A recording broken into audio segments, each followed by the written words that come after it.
Hello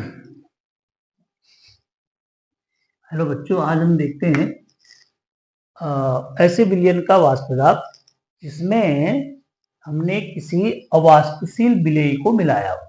ठीक है, इससे पहले हमने पढ़ा था कि ऐसे विलयन का वाष्पदाब जिसमें दो वाष्पशील पदार्थों से मिलकर के यदि विलयन बनता है तो उसका हम कैसे निकालते हैं। अब यहाँ पर आप थोड़ा सा समझने का प्रयास करना कि माना ये हमारा वही हमने क्लोज कंटेनर लिया हुआ है और इसके अंदर में क्या है, हम ऐसे इसको दिखा देते हैं। ये कोई ए पदार्थ है, ठीक है, ये इसके अंदर भरा हुआ है ना। तो अब इस स्थिति में क्या होगा, इस स्थिति में हमने बताया था कि इसका जो वाष्पदाब है, मतलब एक समय हम इसका वाष्पदाब कब नोट करते हैं, जब ये पदार्थ क्या होगा, ये ऐसे धीरे धीरे ऊपर को जाएंगे ना। ठीक, अब एक स्थिति कैसी आएगी, जब ये ऊपर चले जाएंगे, ऊपर वाले नीचे आएंगे, फिर ऊपर जाएंगे, फिर नीचे जाएंगे, तो एक समय ऐसा आएगा जब क्या बन जाएगा, इसके बीच में इक्विलिब्रियम आ जाएगा। ठीक है ना। तो उस इक्विलिब्रियम की स्थिति में जो वाष्पदाब होगा उसी को हम क्या कहते हैं, इसका वाष्पदाब, मतलब जो भी दाब इसके ऊपर डाला जाएगा उसी को हम वाष्पदाब कहते हैं, है ना। ये क्या है, इसके अंदर में कोई वोलेटाइल यानी वाष्पशील पदार्थ है, वाष्पशील लिक्विड है कोई। ठीक, ऐसा कोई विलायक है जो वाष्पशील होता है ना, जो इवोपरेट करता है। अब हमने क्या किया, इसमें हमने किसी अवाष्पशील पदार्थ को डाल दिया। ठीक, अवाष्पशील पदार्थ क्या होते हैं कि जो वाष्पित नहीं होते, इवोपरेट नहीं करते, मतलब वो कौन सा होगा, कोई सॉलिड पदार्थ होगा। ठीक है, जैसे क्या हो सकता है, शुगर हो सकती है ना, यूरिया हो सकता है। ठीक, तो ऐसे पदार्थों को हम क्या कहते हैं, अवाष्पशील पदार्थ कहते हैं। अब इसको हमने इसके अंदर डाल दिया, तो इसको डालने के बाद क्या होगा, अब सपोज कह रहे हैं जैसे ये जगह जो दिख रही है आपको, है ना, ये हमने गोल बना रखा है, ये तो हमारा क्या है, वाष्पशील पदार्थ है, विलायक है। इसमें हमने इसको डाल दिया, इसको हमने ऐसे कर दिया, ऐसे गोल से दिखा रहे हैं। ठीक, इसके कणों को डाल दिया। ठीक है ना। तो अब आप इससे अंदाज लगा सकते हैं कि यहाँ पे क्या होगा, जो पहले इसका वाष्पदाब बन रहा था, क्या अवाष्पशील पदार्थ को डालने से इसका वाष्पदाब वैसा ही रहेगा, उससे कम हो जाएगा या उससे ज्यादा हो जाएगा। ठीक है, आप अंदाज लगा रहे होंगे क्या होगा। स्वाभाविक सी बात है, जब हम किसी अवाष्पशील पदार्थ को इसके अंदर डालेंगे तो इस ये जो विलायक, जो शुद्ध पदार्थ हमने पहले इसमें रखा हुआ है, उसका वाष्पदाब पहले की तुलना में क्या हो जाएगा, घट जाएगा। कारण क्या होगा, आप देख रहे हैं कि जहां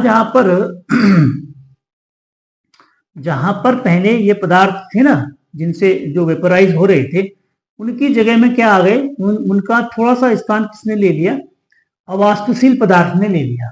जब अवाष्पशील पदार्थ उनकी जगह में आ जाएगा तो स्वाभाविक सी बात है कि जो इसका जो इवोपरेशन का जो रेट था, जो पहले वाले ए पदार्थ जिसको हम कह रहे थे, उसका जो इवोपरेशन का जो रेट था वो इनके आने से क्या हो जाएगा, कम हो जाएगा, कम हो जाएगा, है ना। तो कम हो जाएगा तो इसका मतलब क्या हुआ कि फिर इसका वेपर प्रेशर भी कम हो जाएगा। तो इसका मतलब यह हुआ कि हम यहाँ से ये कंक्लूजन निकाल सकते हैं कि अगर हम किसी वाष्पशील विलायक में अवाष्पशील पदार्थ को मिलाते हैं तो ऐसे बनने वाले विलयन का वाष्पदाब क्या हो जाता है, कम हो जाता है। किसकी तुलना में, किसकी तुलना में, ये भी बात है, किसकी तुलना में, कि जब हम क्या करते हैं किसी वाष्पशील द्रव में या वाष्पशील विलायक में किसी दूसरे वाष्पशील द्रव को ही अगर डालते हैं तो उसकी अगर आप तुलना करेंगे तो उसकी तुलना में अवाष्पशील को डालने पर इसका दाब क्या हो जाएगा, कम हो जाएगा। का नियम लगा है वो देखा। तो ये क्या होता है, जो इसका प्रेशर होता है ये प्रोपोर्शनल होता है किसके, मोल फ्रैक्शन के प्रोपोर्शनल होता है ना। हमने कहा था कि अगर कोई बिलियन अगर है तो बिलियन में जितने भी कंपोनेंट होते हैं ना, तो वो सारे कंपोनेंट का जो आंशिक दाब होता है, ठीक, तो उसका जो आंशिक दाब होता है वो किसके बराबर होता है, जितने भी कंपोनेंट हैं उनके मोल फ्रैक्शन के समानुपाती होता है। ठीक, जितने भी चीजों से मिलकर के वो बना हुआ है, ठीक है ना, तो उसके समानुपाती होता है। तो हमने ये लिख दिया। अब इसको आगे देखें तो फिर ये आगे हमने ऐसा किया हुआ, इसको हम हटा देंगे तो ये क्या आ जाएगा, के आ जाएगा बीटा ए। बीटा ए क्या है, यहाँ पर मोल फ्रैक्शन है, किसके, ए कंपोनेंट के मोल फ्रैक्शन। ठीक है ना। अच्छा, अगर आपको याद हो तो हमने क्या निकाला था, पी ए बराबर, इस के की वैल्यू हमने निकाली थी, है ना। के की वैल्यू हमने क्या निकाली थी, पी नॉट ए जीटा ए। ठीक, पी नॉट ए जीटा ए हमने कैसे निकाला था, अगर आपको याद हो तो मैं फिर से आपको ध्यान दिला दूं कि हमने कैसे निकाला था। जब हम के की वैल्यू निकाल रहे थे बाइनरी कंपोनेंट के लिए, तो हमने क्या किया उसमें कि हमने के की वैल्यू निकालने के लिए उसको मान लिया था कुछ समय के लिए कि उस कंपोनेंट में माना कुछ समय के लिए हम मानते हैं कि उसमें एक ही कंपोनेंट है, ठीक है ना। तो एक्स ए यानी कि जीटा ए बराबर हमने क्या मान लिया, एक मान लिया था, ठीक है ना, के की वैल्यू निकालने के लिए। तो उसके आधार पर हमने के की वैल्यू क्या निकाली, पी नॉट ए के बराबर निकाल दी थी, है ना। तो वहीं से हम क्या कर रहे हैं, इस के की वैल्यू को यहां पर भी रख दे रहे हैं पी नॉट ए के रूप में, ठीक, ये निकाल दिया हम, है ना। अब आप ये देखें कि जब हम ये कह रहे हैं कि इस कंपोनेंट में दूसरा हमने नॉन वोलेटाइल पदार्थ को डाला है, तो इसका मतलब क्या हुआ कि उसका जो अपना वेपर प्रेशर होगा, मतलब जो आंशिक दाब होगा, वो एक तरह से क्या होगा, फिर वो जीरो ही होगा, ठीक है। वो कैसा रहेगा, एक तरह से जीरो ही होगा। पी नॉट ए, इसको हम ऐसा लिख सकते हैं 1 माइनस जीटा बी, ठीक। मतलब जो, और ये किस पे डिपेंड करता है, वो उसके मोल फ्रैक्शन पे। जब उसका प्रेशर ही नहीं है तो फिर उसके मोल फ्रैक्शन को हम क्या करेंगे, इसमें से घटा देंगे, है ना। 1 माइनस यानी ये टोटल मोल फ्रैक्शन के बराबर होता है ना, यहाँ पे लिखा है हमने कि टोटल जो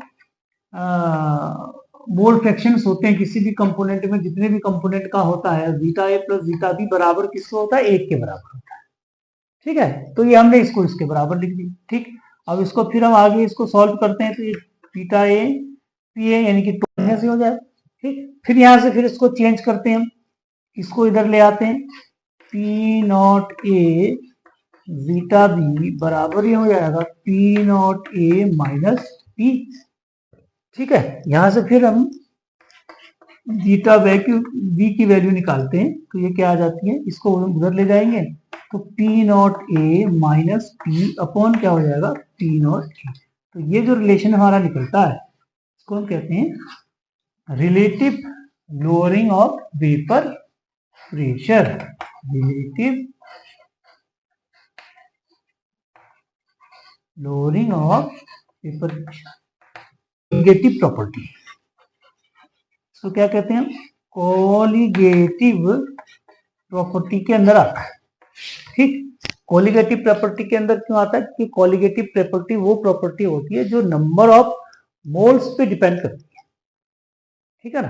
किस पे डिपेंड करती है, नंबर ऑफ मोल्स पे, कितने पार्टिकल्स हैं उस पर डिपेंड करती है। अब यहाँ पर क्या हो रहा है कि जो हमारा ये नॉन वोलेटाइल हमने पदार्थ मिला रखा है, क्योंकि इसके पार्टिकल तो क्या कर रहे हैं, इवोपरेट कर ही नहीं रहे हैं, है ना, इवोपरेट ही नहीं कर रहे हैं, तो क्या होगा कि वो उसका जो प्रेशर है वो जब इवोपरेट ही नहीं करेंगे तो वो उसके पार्टिकल्स पे निर्भर करता है, ठीक। तो इसलिए ये जो प्रॉपर्टी है इसको हम क्या कहते हैं, कॉलिगेटिव प्रॉपर्टी कहा जाता है ना। तो 4 प्रकार की कॉलिगेटिव प्रॉपर्टी है उसमें हमारे कोर्स में, तो उसमें से एक हमारी